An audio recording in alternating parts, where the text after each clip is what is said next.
ಅಂಕುಲಿ ಕೋಸ ಮೀನು ತಗೊಂಡು ಬಂದೆ ಅಂದ್ಕೊಂಡು ನೋಡ್ ನೋಡ್ ನೋಡ್ ಹಾಸ್ಟೆಲ್ ಮಕ್ಕಳೆಲ್ಲ ಹೆಂಗ ಹಲ ಹರಿತೆ ಕೂತ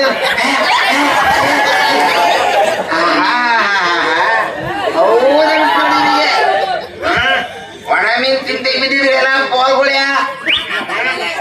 ಏನ್ ಮಾಡೋದಿಲ್ಲ ತಮ್ಮ ಬಲಿಲಿ ಮೀನಿಲ್ಲ ಬಿಕ್ಕಿಗಟ್ಟಿ ಹಿಡಿದು ಬಲಿ ನಮ್ದು ಬುರಂಟೆ ಮೀನುಗಾರ ಪರಿಸ್ಥಿತಿ ಯಾವ ಸತ್ತರಿಗೂ ಬೇಡ ನೋಡು ಬುರಂಟೆ ಬೇನ್ ಸತ್ತರಲ್ಲಿ ಏನ್ ಮಾಡುದು ಮೀನುಗಾರ ಪರಿಸ್ಥಿತಿ ಪುಣ್ಯ ಕೊಟ್ಟರು ಬೇಡ ಹೋಗಿ ಖರೆ ನಿಮ್ಮ ಹೆಸರೇನು ರಾಜ್ ಅಪ್ಪು ರಾಜ್ ಬಿಡ್ತಿ